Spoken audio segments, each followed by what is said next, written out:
So, today on Mainly Games, we are going to talk about the Kickstarter games we're backing, replacing games. When do you do it? We might talk a bit about pledge managers, and we are going to review Mountain Goats, Flick of Faith, and Monstrosity. So, let's get started.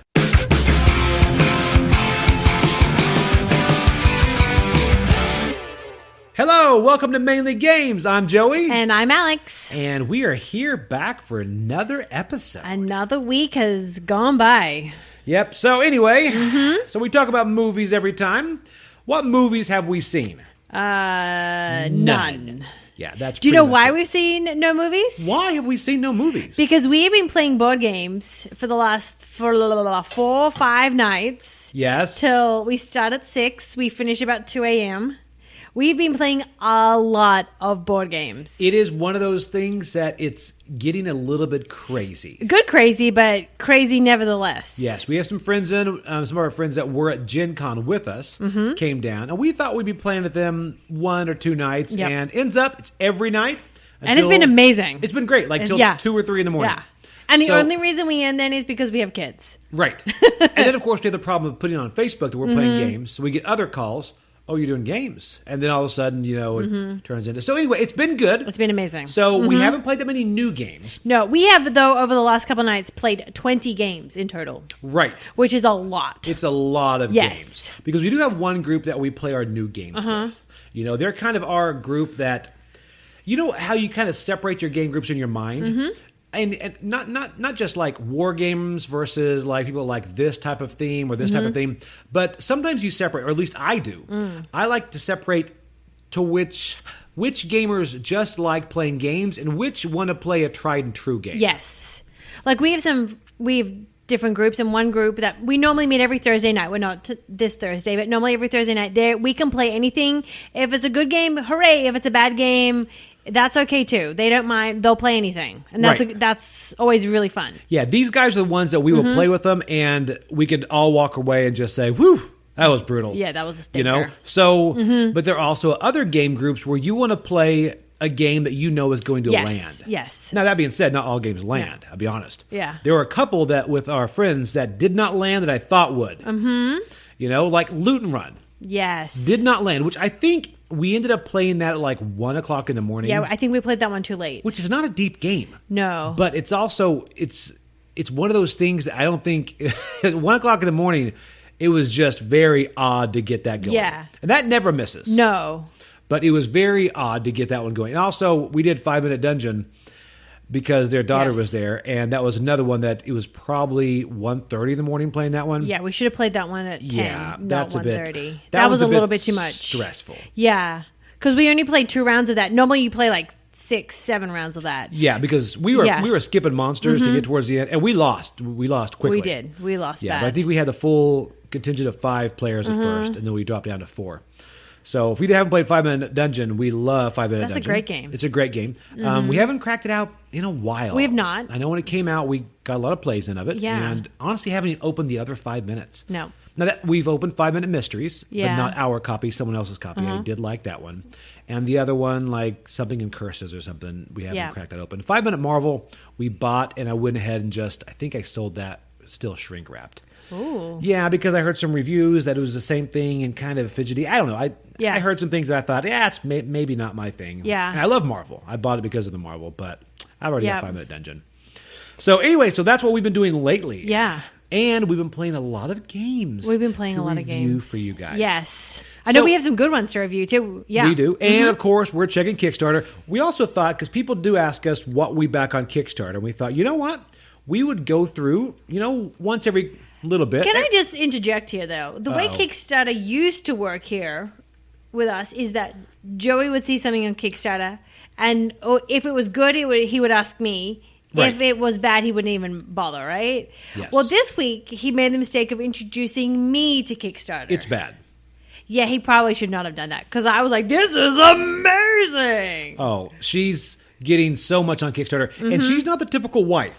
In the fact that I hear husbands say, I can't tell my wife that I backed that. She's the one that tells me, oh, just go all in. Yeah. You're going to regret it. Just I go am all terrible at that. I do have, and I've learned this word thanks to this podcast, FOMO. Yes. So I am very much a just go all in because I don't want to miss out on anything. That is my biggest thing. And sometimes I do have to rein that in because I'm like, oof, that's a lot more that I'm paying for not a lot of stuff. So I do need to sometimes rein that in.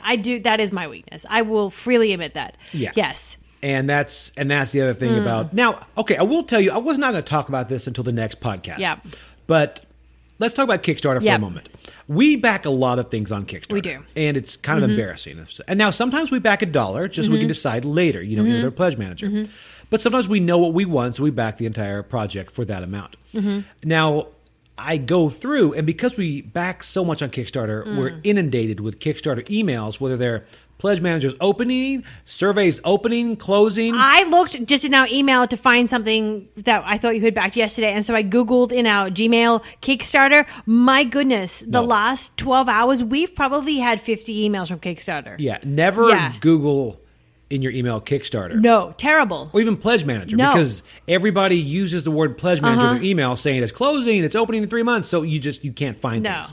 So that being said, I found out that there was a game, I'm not going to go into which one it is, but there was a game that apparently we missed the pledge manager for.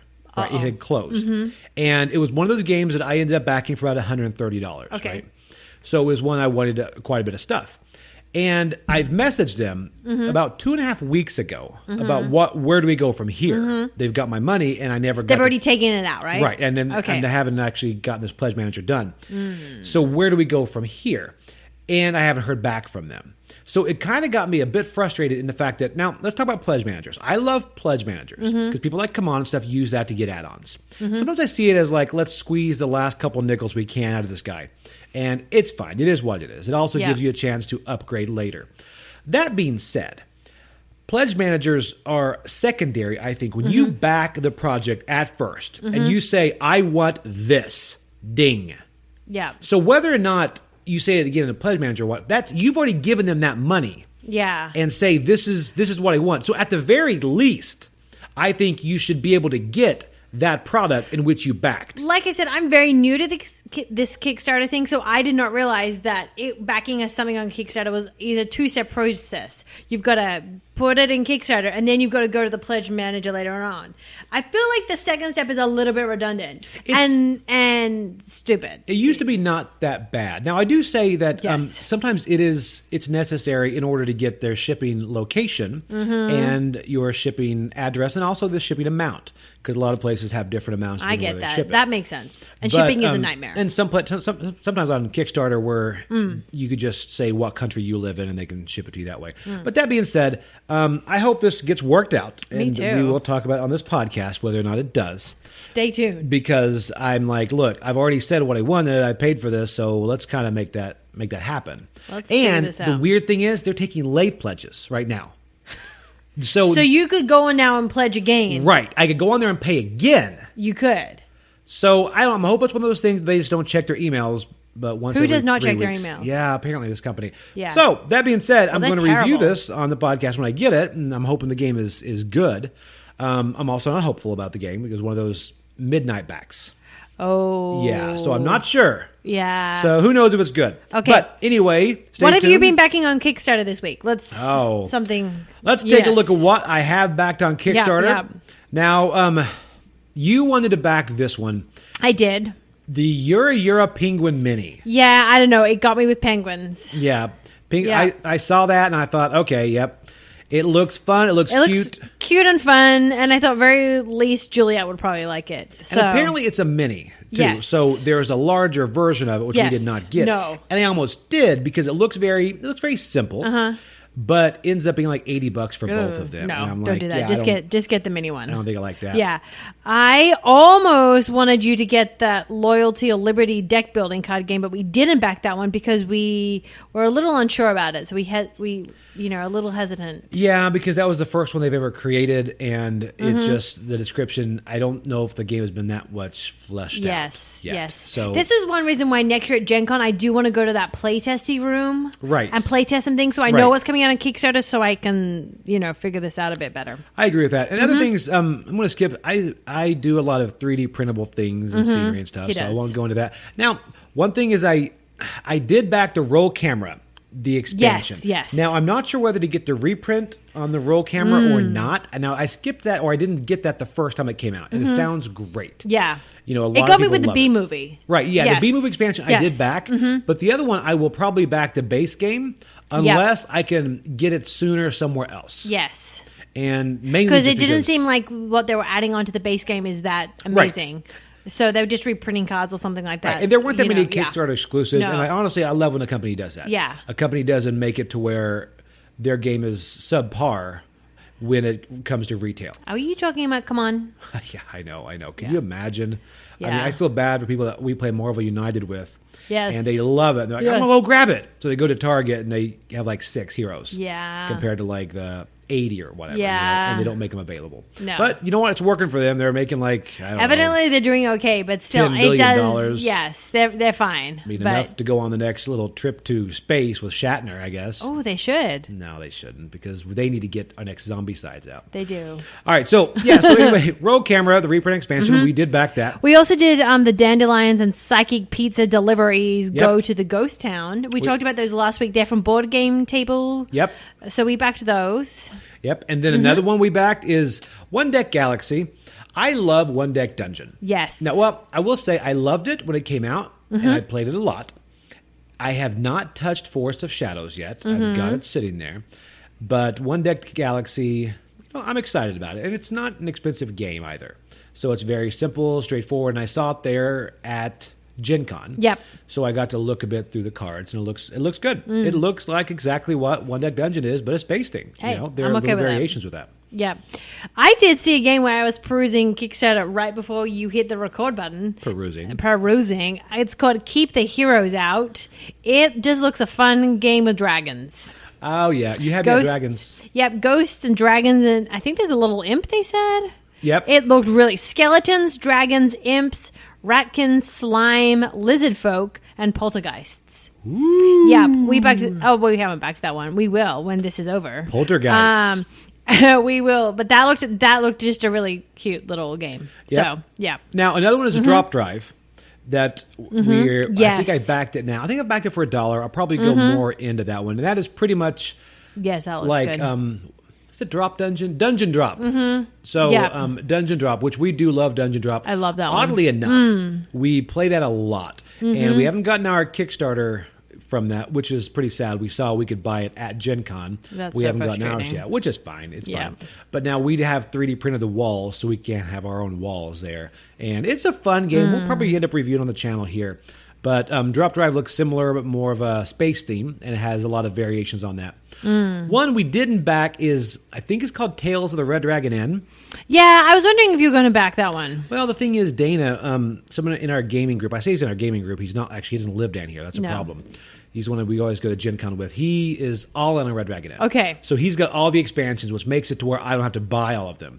And he is backing this. Because there are a lot of expansions for that one, Oh, right? yeah. But this is their new kind of venture, I guess. So he's backing that, so we probably won't need to back The other one is either. Beast. I know that's a big one that people are backing like crazy. Beast, but everyone, several people down here are backing that. Several people in our gaming. Yeah, so I know Jacob is backing that, so we'll probably end up playing we've got that. several people Now that's there. one I might have some regret, but again, there are not Kickstarter exclusives there.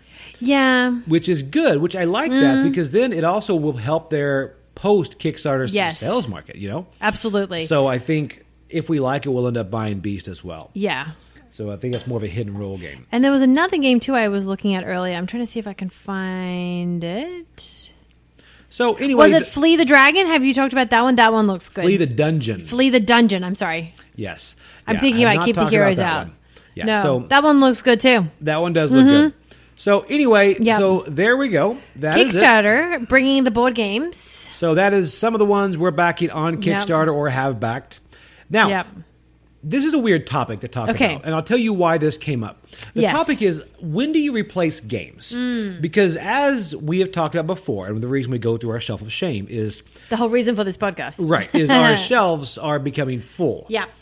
Now, I'm wondering, replacing games, when do you do it?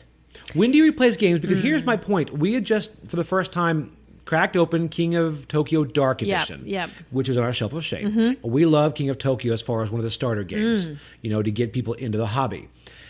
And King of New York we did get rid of, but King of Tokyo Dark Edition, I don't want to do spoilers for our review of it, but I do think that is going to be the one we go to. Oh, absolutely. We go to King of Tokyo. Absolutely. I think, only because of that one mechanic. Yeah. As far as when you roll, for you that know King of Tokyo, when you roll 3 1s, it gets you 1 point. 3 2s gets you 2 points. 3 3s gets you 3 points. So when you do 3 1s, normally you're not going to waste those 3 die on the one. Because you can get other stuff. However, then you also get 2 wicked points. Yes. And then you will get that evolution as that you go was so up. Nice. Yes. And there were different cards in there that I did like. But that being said, I think King of Tokyo Dark Edition, that could replace King of Tokyo. Now, I don't think it'll replace ours because I've 3D printed so much stuff for that. And we've got so many different monsters and things in that may not match the dark theme. But go ahead. I was going to say, I don't really know, apart from the fact that you had printed all that stuff for the original King of Tokyo, I don't know really when we would play that. Most of the time, I think we're going to play dark. Right. And that's what I was thinking, too. And then that gets me thinking of, too, then you've got Pandemic. Yes. Who has there's 12 or 13 Pandemics. Each one play a little bit differently. Yeah. But that little change, is that enough to keep that many different versions? Or do you sometime narrow it down? Yeah. And then also from that goes on to Mansions of Madness. You've got Mansions of Madness, and you've also got Lord of the Rings. Those two are very similar. So, and totally different themes. Yeah. But is there a time you'll play one over the other? And I will tell you, there for a while, Mansions of Madness was close to my chopping block. Yep. But then I just realized that it tickles a different itch than Lord of the Rings does. It does. Although the mechanics are very similar, they're both app-driven. It has a different horror theme, and Lord of the Rings just has more of a story theme. Yeah, I think that's the way it is. Yeah, and it's also campaign based. But that being said, so I wonder about that, and I'd like to see your guys' input on that, on when you do replace games. Yeah. So when do you get one? And some people are hardcore. Some people say, you know what? I like this deck builder. I'm going to get rid of this old deck builder. Yeah. Which is crazy. If you're going to grab a deck builder, you might get Clank, and then you might compare Clank to Dominion. Yeah. Or you get the Hunger and you replace Clank. So they might only have 1 or 2 deck builders in their collection. I was going to say, I feel like, we were talking about a game a few weeks ago, how we were going to sell it, right? Right. Because it's horrible. Yeah. Well, we're not going to play it or whatever. In reality, we've never really sold games. No, we haven't. And so my thing is, I don't really like selling games. I feel like they're, part of the family. Yeah. So I do have that problem of hoarding everything. For me, shipping gives me anxiety. That's what it is. I'm like, what if I undercharge shipping? What if I overcharge shipping? I hate that too. I'm like, that's why I'll sell to people locally. Yeah. But honestly, I hate shipping stuff, period. Yeah. I don't hate shipping. I hate charging for shipping. Yes. I never know how to do it because the Postal Service gets me every time. Yeah. Which pretty much we thought about, instead of selling games, getting them as prizes on the podcast. Yeah. But what's going to be great is when we say, hey, this game is terrible. Yeah, we're going to give it as a prize on the podcast. So that's going to be You're welcome. Yeah, yes. I don't know. So this podcast is terrible. So anyway. Yes. So there we go. That's kind of what we wanted to talk about today. One thing Does that feel better? That was a rant that's been frustrating you, right? Yes. Yes. Yeah. So just replacing games. I want to hear from you guys on your thoughts on, when you do replace games. Are you one of those that just, you'll buy another bookshelf, and you'll buy another bookshelf, and you'll put them under your bed. You'll put them in storage. You'll put them in your garage. You won't get rid of them. Because once you get rid of them, you'll be like, oh, man, I sure do miss that game. I was listening to a board game podcast today, and they were talking about board game collectors. I had not even thought that was a thing, and then I suddenly realized, that is a thing. I can see how that works. Yeah, now those collectors are not the same as scalpers. I think. No. They just want every board game. And they have thousands of them because they want everything. And sometimes those people have more, it's going to sound weird to say, more money than time. Yeah. They have a career that takes them and they are so busy, but they love board games. So they kind of buy them and their whole thought is eventually one day I'm going to play this game. Yeah. And sometimes eventually won't happen. Or the bad thing is with the board game industry, it actually gets people look down on a game if it's out for 4 to 5 years. Yeah. Which isn't good. You should kind of give these games from 10 years ago still play well. Yeah. And that's why the Shelf of Shame is important. Why I think putting those forward is. Yeah, just because it's new doesn't mean it's better. Right. Yeah. Now, that being said, sadly enough, folks, we do not have a Shelf of Shame We game do not. I know. review. I feel bad. It's sad. I know. But we do have several new games to review. Yes, we do. So one thing is we're going to start off with our first game we are going to review is Mountain Goats. Yeah. So we've been talking about this a lot. We've been talking about this in Kabuto Sumo quite a bit. Right. From our Gen Con haul. We will review that one later. Yep. Now, this is Mountain Goats King of the Hill. Mm-hmm. So it is by Board Game Tables with the publisher, and we picked it up at Gen Con.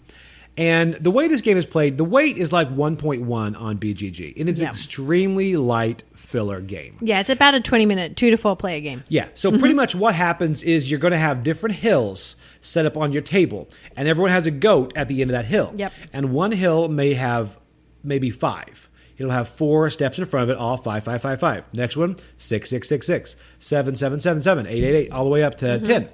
And everyone has a goat at the bottom. So you roll die, and then you assign them to whatever hills you want to. Like, for instance, if you have 2, well, that didn't really work. But so if you have a 6 and a 5 or whatever, you will assign those to different things, and you move your goat forward. Yeah. And once your goat goes to the top of that row, he then gets a token for the points to be at the end. Now, if another goat behind him comes up and goes to the top of that row, then your goat will go back to the bottom of the hill, and it'll kind of knock him off of the hill. He will fall off the hill. Yeah, so it's a very, very simple game, and the game is over whenever all the tokens at the top of the hill, actually 3 of them, I believe, are gone. Now, once you're at the top of the hill, if you roll that again, if you're at the top of the 5 hill, and you roll another 5, you will get another token from there. Then at the end, you're going to count up, and the most points wins. So, the game ends when bonus tokens have been collected or when 3 mountains have no more points. Now, bonus tokens are if you have gotten 1 token from 5, 1 from 6, 1 from 7, 1 from 8, 1 from 9, 1 from 10. Correct, yes. And then you get the bonus token. You get it. So pretty much. Yeah. So not to bore you with how it's played. So that's the way it's played. Very simple filler game. And I have to say, I like this game. Me too. Now, you had not played it. I did not play it. I don't even think I saw you play it at Gen Con, but I did see it at the table at Gen Con, so I was aware of what it looked like. And every time you had talked about it or anyone else had talked about it from Gen Con, they loved it. So I was excited to play this game. Yes, I really liked this game. Yeah, me too. And we played it a couple times in I think the lobby of the JW and a couple other places at Gen Con. And I haven't played it since then. But we did play it a couple times here, and I love the game. Yeah. It's one of those, and it is what it is. I was going to say there's a little bit of strategy to it. Right. But it's not...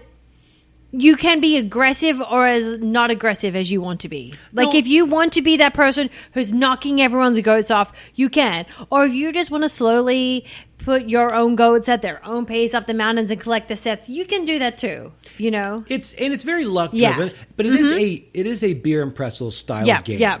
It's something you can talk and laugh during, and it's fun. It's tongue in cheek, and again, the strategy is there. Yeah, but it is rolling dice. It's essentially rolling dice, so it is very luck. Yeah. But if you want to be aggressive, you can, and if you don't like to be aggressive, you don't have to be aggressive. Right. Which is fun. Yeah. So that one, personally, I like to be aggressive. I know. Yes. I just realized that this week. We've been married for over 10 years. And I'm just realizing this week. Now, I say that, and some of my friends have realized it long before I have. They're like, wow, your wife is aggressive on board games. And she is. She's very aggressive on board games. Yes. But I will happily knock your goat off the mountain. Yes. So, all right, that being said, Mountain Goats... It's going to be highly recommended for me. Yeah, I was going to say a side note. This is not really related to how you played the board game. We did play it while we were listening to goat music in the background, which was pretty much songs that had like goats bleat, right? Bleating goats like popping in. Bleating, not bleeding. Yeah, I'm saying bleating, right? Okay. It's like, we listen to bleating goats. No, bleating. Like okay. I would do the sound, but is that a word? I don't know. Okay. Anyway, so whatever the sound that goat makes. The goat screaming. And, that screaming sound. And Jacob, one of our guys in our game group, he loves having soundtracks on for games. And usually it works. If we're in a dungeon game, he'll get some dungeon music on and whatever. Pirate game, you've got pirate music. Yep. And like with Night Cage, we played that this week, we're going to have some spooky music. Yep.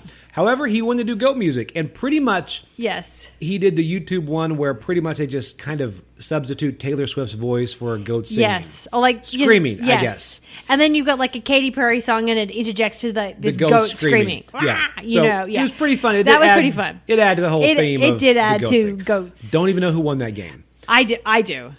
Brother. Yeah. So there we go. She won that game. All right. Case in point. There we go.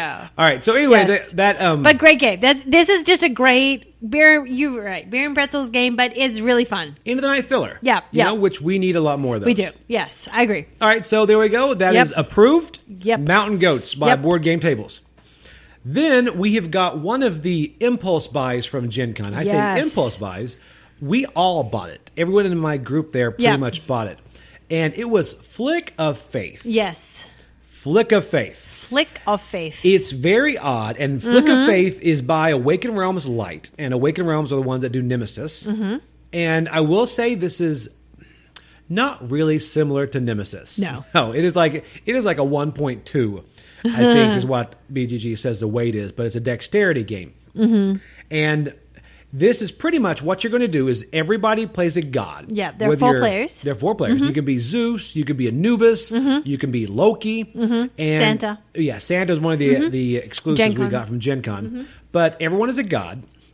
And you've got a neoprene mat out there. And you are going to flick your different tokens, which are your profits, to different parts of the board. And if you land on different continents... If you land on an island... Right. Then you have presence in that continent. Now, if you have the most of that religion in that continent, then you have dominance. And if you hit certain circles on there, then you can place a temple. And all a temple is a larger disc. And because it's larger, it's harder to move. Oh, it doesn't When I say harder to... it does not move. No, those things are... Once they're there. There were a couple times I thought, you know what? I will just crank it and I will flip my prophet hard. And he just bounced off and he just ended up in the water. You know, so you don't move those. So that's pretty much what it is. And you'll just flip. We played this a couple of times. The first time I played this, I sucked at this game because I couldn't get my flicking thing right. I was very bad at flicking. Right. I thought you were going to tell them how bad I was because I was terrible that first game. She was really bad. I was really bad. Second time, I was much better. Let's just say that first game, no one worshipped Anubis. Oh, no. Completely forgot. No, Anubis was useless. It was nice because that first game, Anubis does let you get an extra flick at the end of the round. Right. That did save me a couple of times. He does. Because he's the god of the dead. So you can kind of come back from the dead at the end. And that is the one thing about these. There are god powers. Yes. That are really nice. There was one god, I forgot who it was, that I played. And if I flicked onto an island with my non-dominant hand... That was Loki. Then I can do a second flick with that non-dominant hand. Yeah, that was with Loki. Now, I realize that I am less than worthless with my non-dominant hand. Yeah. Now, something else I want to say about this is there are laws. Like, everyone gets a god. Yes. But then before each generation, you have 3 generations where you're going to flick everything. Is there 4 generations? Well, 1 for each person. Okay, yeah. So 4 generations in ours. There's a 4-player game. So 4 generations, and at the end of each generation, you're going to judge, you're going to see where your profits are and get presence and dominance. Yeah. And you take all those back, but the temples remain. That being said... Before each generation, you're going to get 2 laws. Yep. And you read both of these laws, then you vote. As a group. Thumbs up or thumbs down on which law you want to do. And your eyes are closed. Your eyes are closed. So you look up and you see they have a thumb up or thumb down, whichever law wants to be in play. Yeah. And a lot of these are you can replace your profits with larger chips. Yep. Or you can have an extra one if you hit the water. And they're really fun variations of those. Some are better than others. Right. And that's and the people we played with, Mike and Jen, they had played this before a couple times after Gen Con. Yeah. And what was nice is a couple of laws showed up that they'd never played with. And it completely, utterly changed the game. Yeah. So because of that, I think there's a lot more replayability, I think, of this one. I think you can play this many times. Right. I think so, too. And it's quick. You just roll it out and you set it up. And I think it says here 15 to 40 minutes. And I don't know, 40's pushing it, I think. Yeah. But I really think it's Unless you're a turtle. It's about 30 minutes. Yeah. I was gonna say we played with Morrigan, the green girl, right? A couple of times, and she's very powerful. Green girl. Yeah, her card is green. Her card is green. Okay, I was thinking Gamora. No, okay, yeah, okay, yeah. Her card is green. Her hair is orange, but yes. her card is green. Morrigan, yeah, her card. Both times she is being played, she has annihilated the other people. She has won. Yes. So she's very powerful. I would like to play one time when her card is taken out so we can see how the other gods do, because I feel like we've played with Zeus a couple of times and I feel like Zeus should win. But because of her, he doesn't stand a chance. Yeah, this is one of those things I want to play again. And that's kind of, it shows you it's a good game because you want it to hit the table again. Yeah.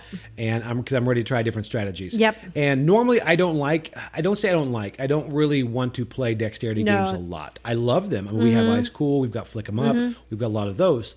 I don't know if I could put Kabuto Sumo in there. But that being said, this is one that I want to play again. Yep. Because it is very simple to play. Like, I do like Flick 'em Up, but that is a bit more extensive to set up. Yeah. This kind of rolls out. This rolls out. And you go to town. And it comes with a mat. I know.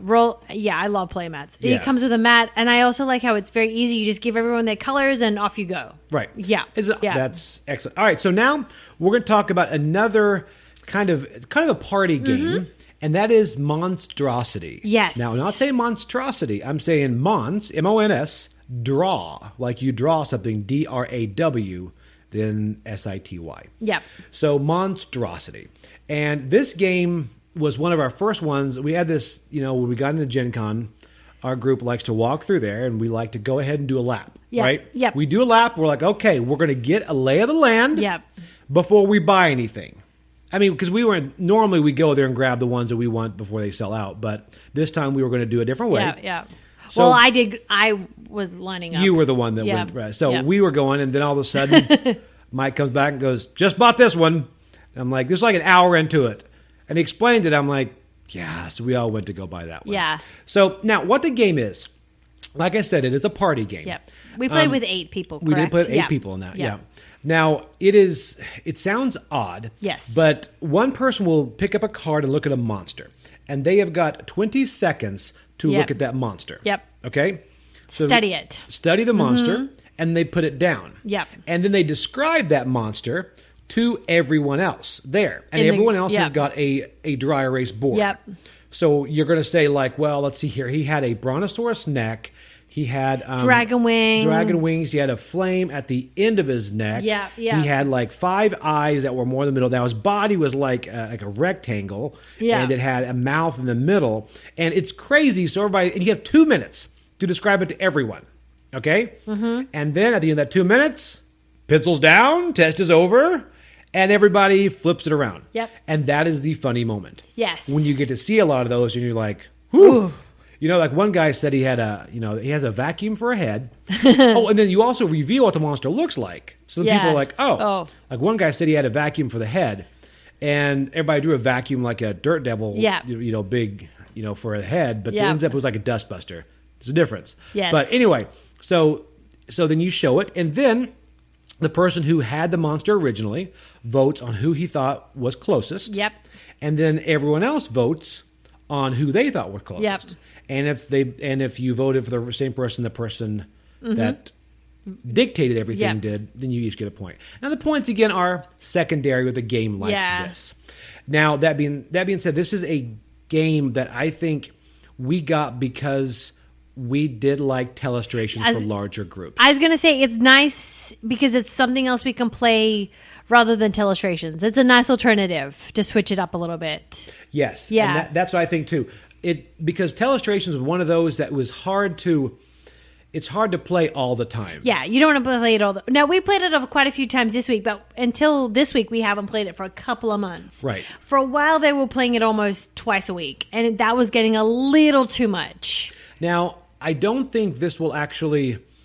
I don't know if it's going to hit the table as much. Actually, I liked it. I loved it. I do. I liked it because I like monsters, but that was just me. The one hard thing for me was I can't draw at all. Which does make it amazing. It does. Because like telestrations, I can get by without drawing because I can kind of get it forward what I'm trying to communicate, even with my stick creatures. Yeah, true. However, with this Monstrosity, I mean, some of those things at the end, I'm like, I have no idea. I mean, they will describe everything, and then they'll say, oh, and he had dragon wings. I'm like, oh, frick, I don't know where to put the dragon wings now. I put everything on. I put a tongue sideways and all this. But the thing I do like about it, particularly the points thing, you can get points when you're describing the monster to the group too. Right. You can get points that way. Yeah, and that's a very good point as well. So, yeah, I did actually get some points there. Yeah. But that being said, I do like this game a lot. I do too. And I was thinking if for those times when we have a larger group and we do have more than 8 people and we want to do it, I was just going to go to Dollar Tree, grab some whiteboards, stick some numbers on this so you can, number it and everything. And, you can expand it too. Right. And I think it's one of those that I agree will actually... I don't know. I think it's going to be really well done. I think it's going to be played a lot in our group. I do think it's going to be played a lot. It's going to go into the rotation. Yep. Because like I mentioned before, we have several game nights where we have real games, quote unquote, and then we have some where we play the party games. Yep. So this will make it in, and this is a great party game. It is. Yeah. It is called Monstrosity. And it is by, I think it's called Bread and Circuses. Okay. So, anyway, it looks very good. Okay. 7.6 on BGG. Nice. Weight of like 1.1. Not very heavy. Okay, so those were some reviews for this week. Woo. Oh, man. And we were going to go ahead and review one other one. We were going to review Mind Management. Yep. And we were going to give you our top Halloween games. Yep. But we try to keep these podcasts to about 30 minutes. And we are well past that right now. Yes, we did chatter a lot. Yes. So stay tuned next time for Mind Management and Top 10 Halloween. Yes, and we are actually going to record the Top 10 Halloween on our YouTube channel. Yes. So feel free to check that out. It's going to be fun. And as usual, you can email us at show@mainlygames.com. Yes. So email us any ideas or your thoughts on everything. And also, let us know about your replacing games. I'm curious to know. Me too. Yeah. Me too. I don't want to be a pack rat, No. but I kind of want to not have a million games that do the same thing. Yeah. So I'd like to hear where you guys go as far as that. And also how you sell your games or how you get rid of your games. Yep. Do you take them to a local game store? Do you sell them locally? Do you just keep them? What do you do? Yep. So are those the ones that end up at Goodwill? When someone comes back and said, I got Power Grid for $4. I'm like, really? I saw 30 different Monopolies when I went. So, and they were missing pieces. Yes, I know. So anyway, go ahead and message us. Let us know about that. Let us know. And check us out on YouTube and Instagram. As we are on Instagram, I'm going to start putting a Halloween game on every day so you can see all those different ones. But again, thank you guys so much for joining, and we will see you next time. See you later. Bye. Bye.